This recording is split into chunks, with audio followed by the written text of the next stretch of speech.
पिछले वीडियो में हमने बात किया था सम एनिमल्स के बारे में। ठीक है। जिनमें हम उनकी कुछ प्रोटेक्शंस के बारे में बात कर रहे थे, जिसमें कैम्फलेज के बारे में पढ़े थे। ठीक है। आज हम बात करेंगे हाइबरनेशन माइग्रेशन के बारे में। चलिए तो स्टार्ट करते हैं। In habitat that are get very cold, जैसे कभी कभी कुछ हैबिटेट क्या होते हैं ना कि एक मिनट इससे जरा सा। In habitat that get very cold animal adapt by hibernating और sleeping for up to a few month at the time. क्या होता है, कभी कभी अगर आपकी इन्वायरमेंट बहुत ज्यादा कोल्ड हो जाए, बहुत ज्यादा कोल्ड हो जाए ना, बहुत ज्यादा ठंडा हो जाए, तो ऐसे में क्या होता है कि कुछ कुछ एनिमल कुछ समय तक के लिए स्लीप में चले जाते हैं। हाइबरनेशन का मतलब होता है कि लॉन्ग टाइम तक स्लीप करते रहना, सोए रहना। ठीक है ना। मतलब ये कुंभकर्ण बन जाते हैं कुछ दिनों के लिए। ठीक है। तो during hibernation the animal survives on the stored fat in the body. Actually क्या होता है कि एनिमल के अंदर कुछ फैट स्टोर्ड होते हैं, और जो फैट उनके अंदर स्टोर्ड होता है वही स्टोर्ड फैट का यूज करते हैं ये लोग, और उसी फैट का यूज करके ये लोग क्या करते हैं, अपने भोजन को बना लेते हैं। क्योंकि बहुत ज्यादा इनको क्या करना था, घूमना फिरना नहीं होता है। ठीक है। और इसमें क्या होता है कि हाइबरनेशन मतलब कुछ महीनों के लिए, 2 4 10 दिन के लिए नहीं, कुछ महीनों के लिए स्लीप पर चले जाते हैं, सोने चले जाते हैं। मतलब जैसे वो पार्टिकुलर सीजन, जिस सीजन मान लेते हैं कि अगर 2 3 महीने तक बिल्कुल कड़कड़ाती ठंड रही, ठीक है, और अगर वो बाहर निकलते हैं तो उन्हें हार्म पहुंच सकता है, तो ऐसे में वो 2 3 महीना तक सोए ही रह जाएंगे, मतलब नींद से बिल्कुल सो जाएंगे।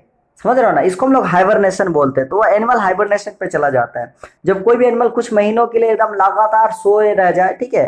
That is called the hibernation. The animal survive on the stored fats. Chipmunks, hedgehogs, जैसे ऐसे बहुत सारे हैं, chipmunks, hedgehogs, bats, the bears और सम एनिमल दैट हाइब्रेट। ये सब कुछ ऐसे एनिमल है जो कि हाइब्रेट करते हैं और कर सकते हैं, इनके पास कैपेसिटी है हाइब्रेट करने की। ठीक है। ओके, अब हम बात करते हैं migration is when animal. Migration का मतलब क्या होता है, हाइबरनेशन का मतलब क्या होता है, समझ गया ना। हाइबरनेशन का मतलब क्या, स्लीप। हाइबरनेशन का सीधा मतलब क्या होना, सोना। एक लॉन्ग स्लीप, लॉन्ग स्लीप हम लोग उसको कह सकते हैं फॉर फ्यू मंथ्स। ठीक है ना, फॉर फ्यू मंथ्स, कुछ महीनों के लिए। ठीक है, फॉर फ्यू मंथ्स, कुछ महीनों के लिए स्लीप होता है। वैसे ही अगर हम बात करें माइग्रेशन की, तो माइग्रेशन का मतलब होता है is when animal leave their habitat and for another one that has better climatic condition. क्या होता है कि अगर आपके हैबिटेट की क्लाइमेटिक कंडीशन खराब हो जाए तो उस हैबिटेट को छोड़ करके किसी दूसरे हैबिटेट में चले जाते हैं। फॉर एग्जाम्पल मान लेते हैं कि अभी फिलहाल ये एक यहाँ पे पानी है, और पानी के ऊपर ये बेचारी बर्ड्स उड़ रही है। ठीक है। और मान लो कि नीचे से अचानक से पानी गायब हो जाए, तो वो क्या करेंगी, उनको भाई तो उनको भी तो चाहिए ना कि उन्हें खाने के लिए भोजन मिले, भोजन की प्रबंध हो। या फिर सिंपल सा मैं एक बात बताऊं कि अगर कोई मछली पानी में रह रही हो, या फिर कोई ऐसा जानवर है जो कि पानी में रह रहा है और वो पानी खत्म होने लगे, तो क्या करेगी वो मछली, भाई बगल वाले तालाब में हैबिट मतलब माइग्रेट कर जाएगी। ठीक है, बगल वाले तालाब में मूव कर जाएगी। तो क्या करना, सिंपली अपने हैबिटेट से दूसरे हैबिटेट में मूव कर लेना, अपने आप को एक जगह से दूसरे जगह ट्रांसफर हो जाना। इसे हम लोग बोलते हैं क्या, माइग्रेशन। जैसे सुने नहीं होंगे कि बहुत सारे माइग्रेटिंग बर्ड्स को माइग्रेट करते हुए सुने हुए कि यहाँ से आई है, इधर से आई है, ऑस्ट्रेलिया से आई है, तो कहाँ कहाँ से आई है। इसको माइग्रेशन का मतलब क्या होता है बेसिकली, कि वो वहां की बर्ड है और वहां की क्लाइमेटिक कंडीशन खराब हो गई, जिसके कारण वो वहां से क्या हो गया, उड़ करके वहां से उड़ करके दूसरे जगह पे माइग्रेट कर दी गई, जहां की क्लाइमेटिक कंडीशन उन्हें सूट कर रही थी, उन्हें पसंद आ रही थी। समझ रहे हो ना। तो इसमें क्या होता है कि अपने क्लाइमेटिक कंडीशन को चेंज कर लेना, यानी कि जिस क्लाइमेटिक कंडीशन में रह रहा है, अगर वहां की कंडीशंस खराब हो जाए तो उन्हें चेंज करके दूसरे क्लाइमेटिक कंडीशंस में आ जाना। For instance winter some during freezing winter some birds would fly to warm spot. जैसे कभी कभी क्या होता है कि बहुत ज्यादा फ्रीजिंग विंटर हो जाए, यानी कि सब कुछ बर्फ बनने लग जाए, यानी कि पानी वानी भी कभी कभी होता है कि सुने होंगे आप, इनफैक्ट इंडिया में भी सुने होंगे बहुत सारी जगहों पे कि क्या होता है कि जम्मू कश्मीर में लेक्स जमने लगते हैं। ठीक है। तो ऐसे में क्या करेगा भाई वो लोग, तो ऐसे में क्या होता है कि जो भी बर्ड्स होते हैं वहां पे, चूंकि अब सब कुछ लेक वेक जमने लगेगा, तो उसके नीचे घुस करके तो नहीं खा लेगा कीड़े मकोड़े को, या फिर जो भी चीज मछलियां उछलियां होंगी, क्योंकि इनकी खाना तो वो भी होती है ना। तो during freezing winter some birds would fly to warm spot, तो वो लोग वहां से उठ करके किसी वार्म स्पॉट पे चले जाते हैं। वार्म स्पॉट का मतलब किसी नॉर्मल स्पॉट पे, ऐसा नहीं कि बिल्कुल गर्मी वाले जगह पे, नॉर्मल स्पॉट पे चले जाएंगे जहां जो उससे ज्यादा वार्म हो। Returning back to the original habitat once the weather weather become warmer, और जैसे ही वहां की वेदर वार्मर हो जाए, थोड़ा सा बढ़िया हो जाए या वेदर, वापस इस हैबिटेट पे आ जाना। मतलब एक हैबिटेट, जैसे ये जगह है, दूसरी जगह, ये कोल्डर है, ये वार्मर है, तो कोल्डर जगह से वार्मर जगह पर जाना, और जब वापस क्या हो जाए कि जब यहाँ की कंडीशन सही हो जाए तो वापस इधर आ जाना। तो यहां से यहां जाना, या फिर इस जगह से, मान लेते इस पॉइंट का नाम हम ए रख देते हैं, इस पॉइंट का नाम बी रख देते हैं, तो ए से बी तक जाना या बी से ए तक आना ही हाइबरनेशन कहलाता है। समझ रहे हो ना? मतलब कि एक प्लेस से दूसरे प्लेस पे मूव कर जाना अपने क्लाइमेटिक कंडीशन को चेंज करने के लिए, मेंटेन करने के लिए हाइबरनेशन कहलाता है। क्लियर? तो Arctic turn in the migratory bird, Arctic में ज्यादातर बर्ड्स क्या होते हैं कि माइग्रेट करती हैं, उधर की बर्ड्स ज्यादातर। ठीक है, अब हम बात करते हैं इन सेल, कुछ है यहाँ पे। ठीक है ना? तो the bodies of the garden snails, clams and the crabs, tortoise, आप देखोगे बहुत सारे। ठीक है, तो ये भी प्रोटेक्ट करने के लिए कुछ कुछ जो एनिमल्स होते हैं वो सेल में आ जाते हैं। ठीक है ना? सेल के अंदर पैक कर हो जाते हैं। जैसे यहाँ पे एग्जांपल दिया, the body of the garden snails, clams, crab, tortoise, ये सारे के सारे क्या होते हैं ना कि एक कवरिंग में होते हैं। सबके सभी के सभी क्या होते हैं? कवरिंग में होते हैं। ठीक है, हाँ तो एक मिनट सभी के सभी क्या होते हैं? कवरिंग में होते हैं। The cells help them to stay protected from the enemies attack, ये सेल्स क्या करता है? इनवी अटैक से प्रोटेक्ट करने में मदद करता है। Garden snails, tortoise can also pull their heads, legs and their whole body inside their shells. ठीक है, ये क्या करते हैं कि पूरे बॉडी के पूरे बॉडी उस सेल के अंदर पैक कर सकते हैं। जैसे टॉर्टोइज को देखो, उसके ऊपर ऐसे कवरिंग होते हैं, वो अपना हाथ पैर मुंह नाक सारा इसके अंदर पैक कर सकता है, बंद कर सकता है। ठीक है, और इस तरीके से अपने आप को प्रोटेक्ट कर सकता है। कोई भी जानवर आएगा तो उसको वहां से खा नहीं सकता है। ठीक है, तो इस तरीके से प्रोटेक्ट कर लेना। ठीक है, clams protect themself by closing up their shells, clams क्या करते हैं कि अपने सेल्स को बिल्कुल क्लोज कर लेते हैं, बंद कर लेते हैं। ठीक है ना? वहां पे सेल्स को बंद कर लेते हैं तो कोई भी चीज अंदर इंटर नहीं कर सकती है। ठीक है, तो किसी भी तरीके से अपने आप को प्रोटेक्ट कर लेना, मतलब कि सेल को बंद करके या फिर सेल के अंदर पूरा अपने आप को पैक करके प्रोटेक्ट कर लेना। ठीक है ना? ये आपका, ये भी एक प्रोटेक्शन के अंदर ही आता है, एडेप्टेशन अगेंस्ट प्रोटेक्शन के अंदर ही आता है। ठीक है, तो बहुत सारे ऐसे एनिमल्स हैं जो कि सेल का यूज करते हैं अपने आप को प्रोटेक्ट करने के लिए। उनके पास सेल होता है, उनके पास स्पेशल फीचर्स होते हैं जिसको हम लोग एडेप्टेशन बोल सकते हैं। That special features is that they have a shell, उनके पास क्या होता है? सेल होता है, और उस सेल का यूज करके वो लोग क्या करते हैं कि अपने आप को प्रोटेक्ट कर लेते हैं। वैसे कुछ कुछ स्पाइंस होते हैं, जैसे पोर्कुपाइंस की बात की होंगे आपने। ठीक है ना? पोर्कुपाइंस देखे होंगे, बहुत सारे एनिमेशंस वगैरह में भी पोर्कुपाइंस देखने को हमें मिलती है। तो have spines on their surface, इनके सरफेस पे स्पाइंस होता है, या फिर पूरे बॉडीज पे हम कह सकते हैं। The spines can injure env that go near और अटैक, जैसे यहाँ पे कोई इनवीज इनके पास आएगा अटैक करने के लिए, जैसे उस पर टच होता है तो स्पाइंस उसके अंदर गड़ेगा, कांटा की तरह चुभेगा। ठीक है, तो इस तरीके से ये प्रोटेक्ट कर पाती है अपने आप को। Porcupines raise their long stiff spines as warning when their inmate try to approach them, जब भी कोई इनमीज इनके पास आता है और जब इनको गुस्सा आता है, जब उनसे बचना चाहती है, तो ये अपने मतलब कैसे हमें कभी कभी डर लगता है तो हमारा रोआ खड़ा हो जाता है ना? या फिर बहुत ठंडा लगे तो रोआ खड़ा हो जाता है। वैसे पोर्कुपाइंस के साथ होता है, जब इसे डर नहीं लगता, जब ये किसी से सामना, मतलब होता है ना मुकाबला करना, लड़ाई करना, तो जब इसे लड़ाई करना होता है ना, किसी के साथ मुकाबला करना होता है, या फिर कोई सामने अगर कोई प्रीडेटर्स इसके आ जाए जो इसको खाने के लिए आ रहा हो और उसे डराना होगा, तो तुरंत ये क्या कर देती है कि वार्निंग के तौर पर अपने स्पाइंस को ये खड़ा कर देती है।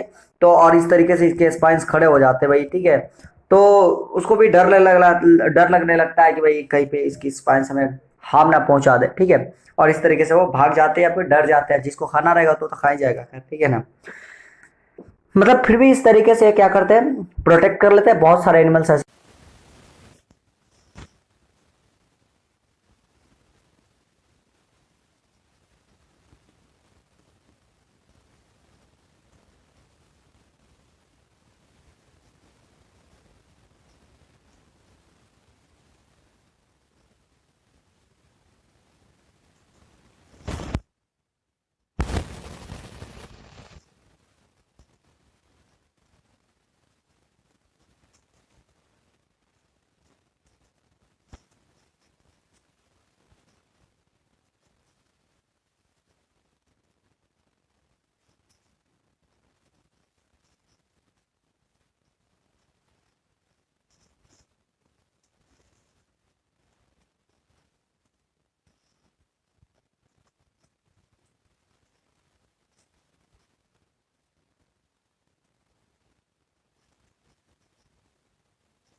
बात करते हैं, इसे बैक करना, हाँ, तो ability to sun when created the blowfish pumps air और water in into its extremely elastic stomach to point of being nearly spherical in the shape। जैसे इनके स्टोमक थोड़ी सी इलास्टिक होती है, इलास्टिक मतलब सब बलून वाला, समझ रहे हो, केस बलून टाइप की इनके स्टोमक होती है। उसके अंदर पानी भरोगे तो उसका साइज बढ़ते बढ़ते बढ़ते बढ़ते बढ़ते जाता है, ठीक है ना। तो ये भी क्या करते हैं, आपके अंदर क्या करती है कि वाटर या फिर हवा क्या कर लेती है, पंप करना स्टार्ट कर देती है। हवा या वाटर पंप करना स्टार्ट करेगी, धीरे धीरे धीरे धीरे धीरे धीरे धीरे धीरे इनकी साइज क्या हो जाती है, बढ़ जाती है स्फेरिकल शेप में। गोल सा ऐसे देखना ना, स्फेरिकल शेप में इनकी साइज चारों तरफ बढ़ना क्या हो जाता है, स्टार्ट हो जाता है। हर तरफ से इनकी साइज बढ़नी स्टार्ट हो जाती है, ठीक है। वैसे with their spines and the scales protruding. और देखिए एक और चीज बताते हैं, इनके पास थोड़ा सा स्पाइंस छोटे छोटे, उतने बड़े बड़े स्पाइंस नहीं होते, पर छोटे छोटे स्पाइंस और स्केल्स भी होते हैं, जो कि अगर कोई पास में आता है तो उसे गड़ भी सकता है, ठीक है। यही नहीं, इसके बाद प्लेइंग डेड की भी एक चीज है। Many meat eating animal will not eat if they find it dead. बहुत सारे मीट ईटिंग एनिमल्स होते हैं, ठीक है, जो कि अगर कोई वस्तु डेड हो, कोई भी एनिमल डेड हो, दूसरा एनिमल डेड हो, तो उसे नहीं खाते। मतलब जब भी खाएंगे तो उसको मार करके ही खाएंगे। एक भालू वाली कहानी आपने सुना होगा, ठीक है। तो इसमें जब भी कोई खाता है एनिमल, ठीक है, तो ऐसे ऐसे एनिमल जब भी किसी दूसरे एनिमल को खाएंगे तो उसको मार करके ही खाएंगे, जिंदा ही खाएंगे उसको, कभी भी मरे हुए एनिमल को नहीं खाते हुए। The opossum uses this fact to save its own life. तो वैसे ऑपोसम होता है, ठीक है ना। ऑपोसम ये मत सोचना कि ये मार करके किसी को खाता है, ठीक है। ऑपोसम को खाने के लिए जब कोई आता है तो इस फैक्ट को यूज कर लेता है, यानी कि अपने आप को डेड बना देता है थोड़ी देर के लिए। When threatened, the opossum falls over and curls up। ठीक है, जब भी कोई आता है थ्रेटन्स, जब भी कोई इस पे ये कष्ट आने वाली होती है, ठीक है, या फिर जब भी कोई एनिमल आता है इसे खाने के लिए, तो ये क्या कर सकता है, थोड़ी देर के लिए अपने को डेड बना देता। फॉल्स ओवर इन कर्ल्स, यानी कि अपने आप को बिल्कुल मोड़ लेता है, ठीक है। कर्ल्स का मतलब होता है लपेट लेना, एक जगह गुटिया करके पड़ जाना, ठीक है। तो इस तरीके से पड़ जाता है। इट्स टंग हैंग्स आउट, इसके टॉन्ग्स बाहर आ जाते हैं, जीभ बाहर आ जाती है। And I look like lifeless, और इसके आंख, जब होता है ना कि हम लोग मरने की टेक्निक कहते हैं, जीभ बाहर निकाल करके आंख ऐसे खुले खुले छोड़ देना। तो जब भी इसके पास कोई आता है ना, ऑपोसम के पास, तो इनकी भी टंग बाहर आ जाती है और इनकी आंखें ऐसे लगती है देखने से जैसे कि लाइफलेस, यानी कि कोई पपनी उपनी ऊपर नीचे नहीं होती है, बिल्कुल एकदम जैसे है वैसी रह जाता है। तो देखने से लगता है कि this act can fool a hunting animal into losing interest. तो कोई भी हंटिंग एनिमल वहां पे आ रहा है तो देख रहा है क्या, ये तो पहले से ही मरा हुआ है, इसको क्या खाएंगे। तो उसके पास जाने से, उसके पास जाकर के सूंघने से, वो लोग क्या करते हैं कि हंटिंग एनिमल वहां से उसको देख करके आ रहे, देखने से अगर कोई सड़ा गला मरा लगे तो हम उसके पास थोड़ी जाते हैं भाई, ठीक है ना। तो हम वहां से अपना रास्ता चेंज कर लेते हैं, रास्ता चेंज करके ये लोग क्या हो जाते हैं, दूसरी तरफ चले जाते हैं। यही नहीं, कुछ कुछ स्मेली अटैक भी देते हैं। स्कंक, स्कंक के लिए मैंने ये निकाल दिया था, शायद आपको स्कंक नहीं समझ में आता हो, ठीक है। गिलहरी की तरह होती है स्कंक, देखिए मैंने निकाल भी दिया था स्कंक के लिए। देखिए यहाँ पे स्कंक आपको दिख रहा होगा, स्कंक दिख रहा नहीं यहाँ पे स्कंक। तो इस टाइप के जो स्कंक वाले एनिमल है, तो स्कंक की भी एक खासियत होती है, skunk defend bye spraying a smelly mist at its attacker. वो अपने अटैकर पे एक स्मेलिंग मिस्ट क्या करती है कि स्प्रे कर देती है। स्मेलिंग मिस्ट स्प्रे करने का मतलब क्या होता है, ठीक है, कि जो भी इनके अटैकर्स हैं, जब भी इन पे अटैक करने आएंगे तो उन पे स्प्रे कर देना। कोई स्मेलिंग मिस्ट का मतलब होता है कि जिसके अंदर वो खराब लगे, ठीक है। The spray shoots out from the under the skunk's tail, ठीक है। स्पंक्स टेल का जो उनकी पूंछ होती है, पूंछ के नीचे से वो ऐसे एकदम गंदा सा स्मेल आता है, ठीक है, जिसके कारण वो बेचारे जो भी डिफेंडर होते हैं वो सूंघ करके ही भाग जाते हैं, ठीक है। समझ रहे हो ना, जैसा पाप देना जिसको हम लोग बोलते हैं हिंदी में, सिंपल सा टर्म में हम लोग उसको बोलते हैं, ठीक है। तो इस तरीके के स्मेलिंग मिस्ट वो क्या करती है, अटैकर्स पे छोड़ देती है। As a self defence the bombardier beetles squirts smelly प्रेस दैट बॉइलिंग हॉट टू, ठीक है। तो यहाँ पे क्या हो जाता है कि कभी कभी ऐसा केस में बहुत सारे एनिमल्स जो होते हैं ना, कि तुरंत तुरंत यहाँ से इसको आएंगे और इसके पास से उस तरीके के स्मेल वगैरह आएगी, तो इनफैक्ट तो हम कहें तो इसमें तो इंसान पागल हो जाता है, ठीक है। ऐसे ऐसे स्मेल्स अगर आती हैं तो कोई एनिमल्स कैसे नहीं पागल हो सकता है, ठीक है। तो कोई भी एनिमल आएगा तो वहां से इस तरीके से लोग अपने आप को बचा लेती हैं, बचा सकती है। ठीक है, अब बात रही क्वेश्चन आंसर की, क्योंकि यहाँ पे हमारी चैप्टर खत्म हो जाती है, बात रहती है क्वेश्चन आंसर की, यानी कि समरी। अगर इसमें से कोई भी चीज आपको समझ में नहीं आती है तो आप हमसे क्वेश्चन पूछ सकते हो। ठीक है, और डिस्क्रिप्शन में हमारे व्हाट्सएप नंबर दिए गए हैं। मैं